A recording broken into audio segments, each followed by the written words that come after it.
Today we're going to talk about a crucial step for anyone that wants to become an entrepreneur, right? We're going to talk about whether you should be forming an LLC, a corporation, an S Corp or a C Corp, and why you would need this to protect yourself and distance yourself from the business. I got to tell you, I thought you were being sarcastic about this whole bit. This whole topic.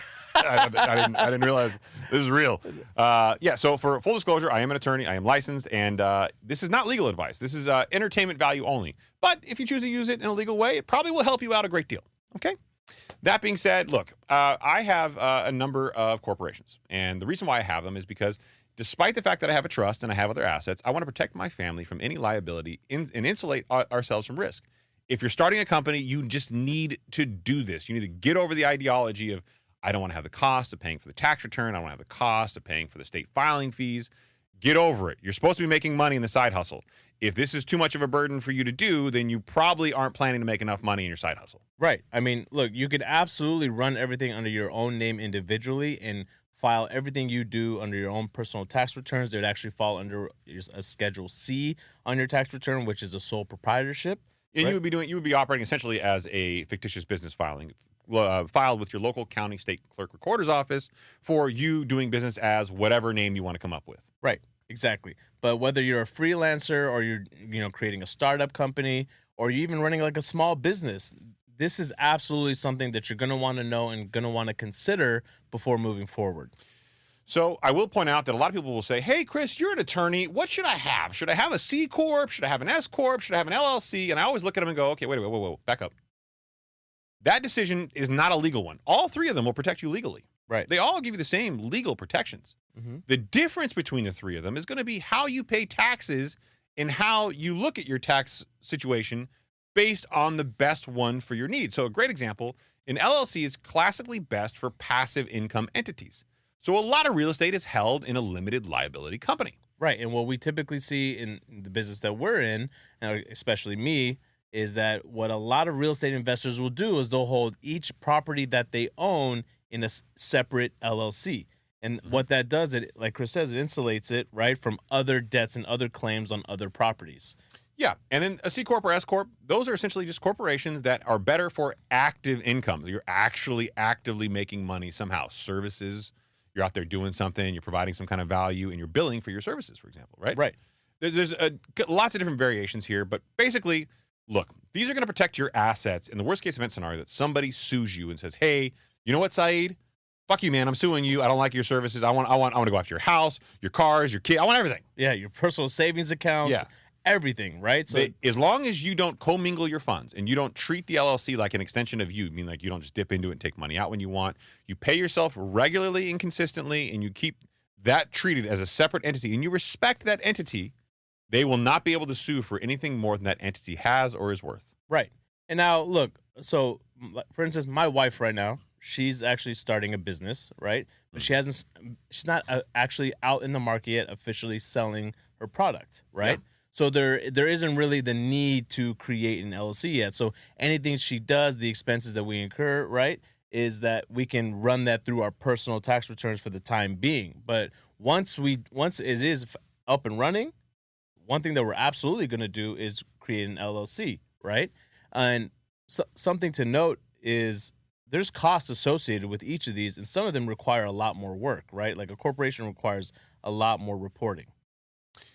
Yes and no. So let's define the difference, right? An LLC, a limited liability company.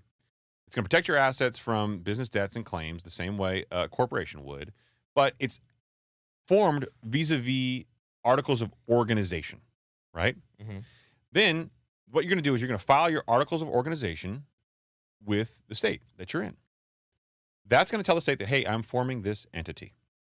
Then when you do that, you're going to have an operating agreement, which is between the members of the LLC and the manager or managers of the LLC. And even if it's just you yourself that's running this company, it's still good practice to create this, because at some point in time, if you bring on other members, right, then you can always amend the operating agreement later. Well, you'll always be asked for it. So you do need to create it. And like I talked about earlier, you have to respect the entity and you don't want to pierce the corporate veil.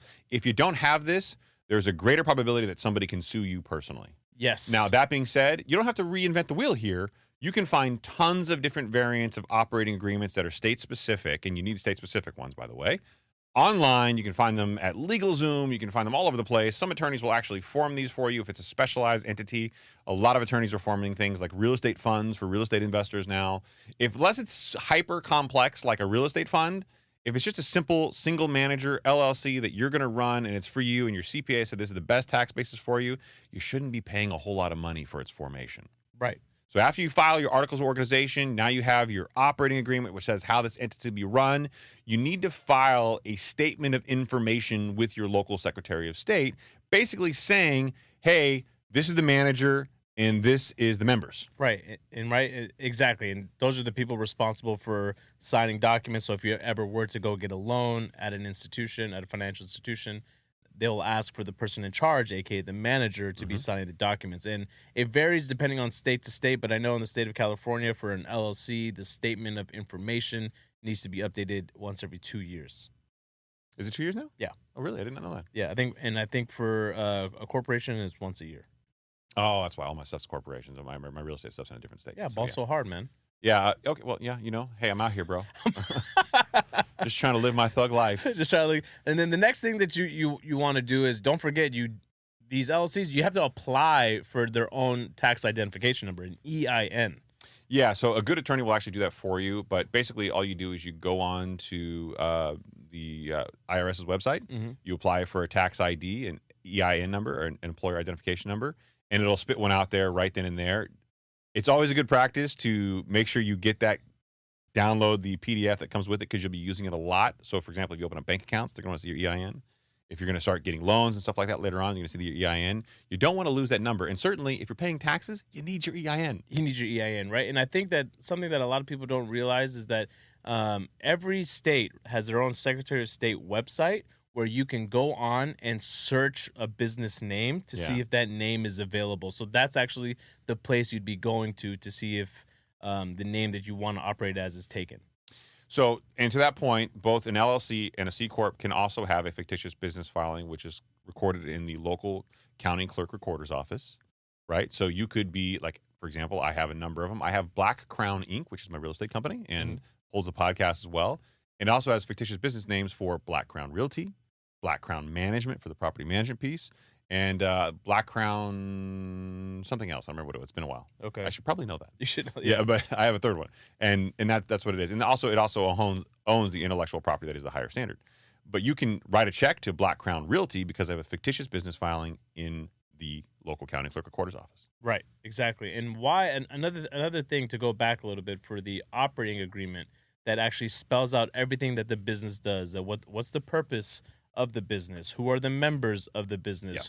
How do the profits get distributed, right? And how long is the business going to be? What's the term of the business? When will it expire? Right? Yeah, it's funny to me to see ones that have set expiration dates because it's always a bad idea. Yeah, it's always bad because then anytime you go to apply for a loan, right? Let's just say you have an LLC for a real estate property and the expiration date is less than, let's say, 30 years, right? Then you gotta always amend it, and then you're gonna have to submit it again, extending it, right? But it's a good thing to know that these things are amendable. Yeah. So, and then similarly, a corporation has very, very similar documents, but the language is slightly different, and this really confuses people. So, instead of having articles of organization where you're organizing an LLC, a corporation has articles of incorporation where you actually incorporate a corporation. Right. Right. Instead of having an operating agreement, which the reason why we started with an LLC is because it sounds really, really like it is an operating agreement on how to operate the entity. The corporation has something known as bylaws, which is a little bit more confusing in its name, but essentially it's the exact same thing. It's a roadmap of how the corporation is supposed to be run and who is a shareholder. So now you're not talking about managing members and members, right? Or managers and members. You're talking about CEOs, president, corporate titles, right, and shareholders. Right, directors, right? Now, that should sound very familiar for everybody who listens to the show for any length of time because so many of the companies that you hear spoken about in the stock market refer to their corporate titles. I, for example, at the bank, am an executive vice president, chief operating officer. The executive vice president portion of that is my corporate title in the corporation structure. Right. And certain titles are allowed to sign certain documents or, make the company liable for whatever it is they're applying for. Can contractually commit, and generally speaking, officers of a corporation. Binding, right? Yeah, it can be binding. So if you're a vice president, right, you're generally considered an officer of a corporation. And generally speaking, officers of a corporation can bind it. All right. That's why titles are so important. It's not just like an ego thing as Mhm. much as I think people really, buy into like, ooh, I'm this, I'm cool. Right. So we see we got a lot of people that listen to us that are heavy into the real estate game, right? Mhm. So we've seen people that hold their real estate under trust, and now we know that a lot of them hold their real estate under LLCs. Yeah. Right. If you were to pick one, what would you recommend? I've always recommended LLCs. Yes. And that's my personal belief that it's a better structure. I have seen good arguments for trusts for long-term holds, but the best argument I've ever seen for trust holding it for asset planning purposes actually had a trust which owned the LLC, which owned the real estate, because the passive income tax benefits from an LLC is just going to be better than you get in the trust level. Right, exactly. So the way that gets structured out, right, is you create this LLC that holds, the property. It has title, right? And then what happens is that the trust will own 100% of the LLC, and then it gets layered down, and now the trustees and the trustors own the trust. So it technically always flows down to what they call a warm body. Yeah, the warm body, baby. They always want to see the warm body. It's hot. But everyone wants a cold plunge these days. Bad boy. I really fumbled that. There were so many. You got me to laugh really hard. Yeah. I should have followed it with the take that. There are so many bad videos of Diddy out there doing really strange things that we all looked the other way on for a long time. Yeah, man. I have a new theory about this, and I know we're not in the pop culture segment of the show, but I want to get it off my hairy chest. Okay. So I believe his house was raided, and we haven't heard anything since, not because anybody wanted a case against him, because he had video of somebody important Yes. that wanted that video out of the house. That absolutely, and they had the pull to get that done, right? Yeah. And look, there's no better way to discredit somebody if you start labeling them as the things that he was labeled as, Mhm. and now nothing he can ever say or do will ever be taken with any seriousness. Kind of like Arun. No, not like Odun, man. Far from Odun, man. Shots fired. Let's go. Poor guy's just sitting there. He's switching. I've seen him switch right now. You're actively switching. He's working overtime right now. Yeah, you over there. A lot of caffeine. About to be. Yeah. All right. Well, and let's break down some misconceptions about corporations that I think we often hear. Some of my favorites, when someone says, I'm a 7-figure business owner on social media, right? Okay. Or I'm a 6-figure business owner. That sounds really sexy. Yeah, that means absolutely nothing, okay? If you have a corporation, that could be your top line revenue. You're gross. But you've got operating expenses, right? Yes. Yeah. So how much you take home from that is really what matters. What's the net profit? Right. Yeah, are you talking about top line? You talking about net? You talking about gross? I don't know. Show me the K1, dog. Yeah. Let me see the distribution, dog. And that's a good point. So Saeed's talking about a K1, which is if you have an LLC, right, and you're a member of an LLC, Mhm. let's say you bought into, I don't know, a Cardone fund, right? The way you're going to get distributions from the fund is you're going to get paid vis-a-vis a check, but you're also going to get a Schedule K1 from them so that your CPA can add that income as a member of the LLC to your tax return. Right. Just like your W-2s that you get, right? From your employer at the end of the year, that you take that and you give it to your CPA, or you go file your own taxes with TurboTax, or however you choose to do it. That the K1 is the document that you take to now report all the distributions. So it'll spell out on there how much you actually were able to take home. Yep. Now, these should be regular reoccurring things. If you have a small LLC, it's a single member, it's just you and you run it and own it. You have to understand, you can't just dip into your bank account whenever you need money. Mm-hmm. Even if you're only making $100 a month, you have to have a consistent scheduled payment of yourself, right? Now, if you're paying for business expenses, buy whenever you want. Nobody cares, right? If the business needs something, business needs a computer, buy whenever you want. If you're paying yourself, writing a check from Saeed LLC to Saeed personally, Yes. Mm-hmm. that needs to be a regular, measured cadence. Yes. And it's something I always recommend you talk to your CPA about. Going back to the top of this segment, I will say That is the single biggest confusion that I think people have, is they equate the legal protections of a corporation or LLC with the tax implications, and they go, okay, wait a minute, so I should go talk to an attorney to get all this done. And generally speaking, the attorney's the last person you want to speak to. I would rather talk to a CPA. Your CPA should be your jump off point. Figure out how you're going to be taxed and how other similarly situated businesses in your space are structured, right? And then go, okay, hey, attorney, I need this. Right, exactly. I actually was talking about this with my CPA, last week or 2 weeks ago when we were filing our taxes, and I was talking to him about my wife's business. And I was like, okay, well, I know that in the coming future, she will be making money. I know this is completely different from how we give you our tax information. So he's like, I would like for you to come to me quarterly. Yeah, I have a bookkeeper who does this quarterly with me because it helps measure out your payments and understands. The last thing you want to do is trip up with the IRS, man. So you just got to not even that, or you just go in the 11th hour and now you got to pay this huge lump sum, right? That maybe you weren't accounting for. It's like it's better to just take care of it quarterly for the same reason why I personally like to impound my taxes on my home, because I like for it to come out monthly, so I don't have this huge payment coming in all at once. I impound everything. Yeah. Do you look like someone that impounds everything? I do.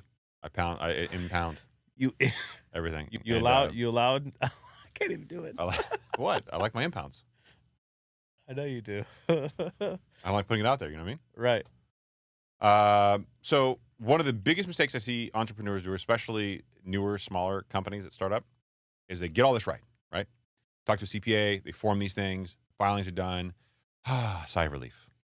Yeah. And then a year later, they don't file the Secretary of State update information. They don't have an annual meeting, which, by the way, if you have a corporation or you have an LLC, generally speaking, your documents will require you to have at least an annual board meeting. And yes, you may be the only board member. Right. But if you don't do this and have a documented history of doing this, guess what? You're leaving yourself in potential risk of piercing the corporate veil when somebody sues you and says, hey, this is not Saeed LLC. This is really just an extension of Saeed the individual. Right. This is Chris, the attorney, kind of trying to break down to you a lot of some of the case law that he's read back in the day. Piercing the corporate veil, all that really means. I use that every day.